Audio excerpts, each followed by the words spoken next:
Hey everyone, so with there being a big pump in Bitcoin recently, and companies like PayPal and Venmo soon allowing you to buy Bitcoin and other cryptocurrencies directly from their website, I thought it was about time to make a video on investing in Bitcoin and other cryptocurrencies. So in this video, we're going to be looking at Bitcoin, and I'm going to be telling you how you can invest in Bitcoin yourself and some of the reasons that I believe it is a very good idea to do so.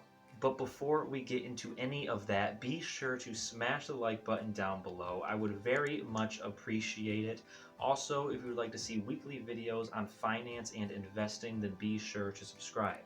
But anyways, let's get into the video. So, Bitcoin, the cryptocurrency that took the world by storm, and at its height was worth a huge $19,783, and it has since declined, but recently it has been staying around the $9,000 mark. But in just one day, it has risen to over $9,600.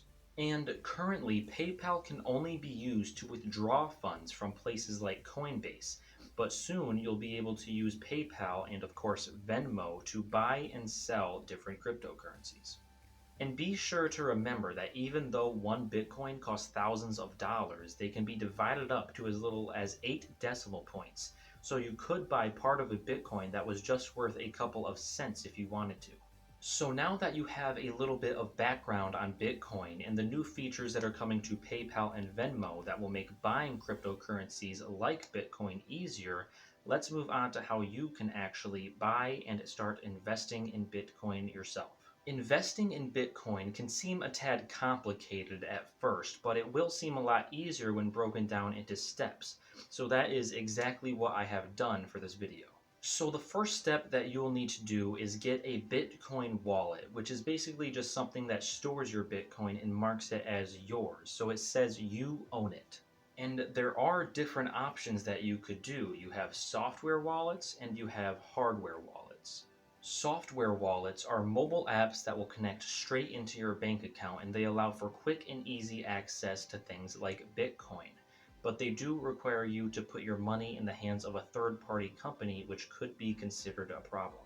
This is because even though software wallets are trustworthy, popular third-party companies have in the past been hacked or have collapsed. One of the most popular software wallets in the United States is Coinbase, and they store 98% of customer currencies offline for added security.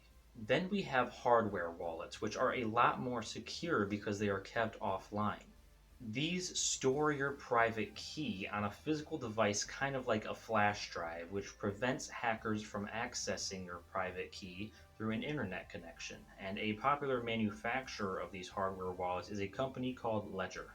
Step 2 is connecting to a bank account, and in order to purchase Bitcoin, you do need to be connected to a bank account, or you could also connect to a credit card or debit card. For bank accounts, transactions could take up to 5 days to process, but since it is connected, any profits that you make from selling Bitcoin will be added straight into your account. Bank accounts would also let you spend up to $25,000 per week on cryptocurrency. But debit and credit cards allow you to buy Bitcoin almost immediately, and the only drawback to this is that you won't be able to buy as much. Next up, at step 3, is joining a Bitcoin exchange, and those are just marketplaces that allow you to exchange your Bitcoin for normal currencies like dollars or euros. The best marketplace, in my opinion, for beginners is Coinbase because you can do everything in one spot, and they protect up to $250,000 in your account in case of theft or a breach in online storage. And now the last step is the most obvious step, and that is just buying Bitcoin.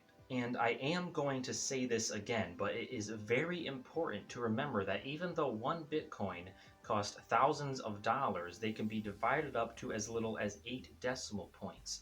So you could buy a Bitcoin that was worth just a couple of cents if you would like to. So those are all of the steps that you will need to know to actually start buying and investing in Bitcoin.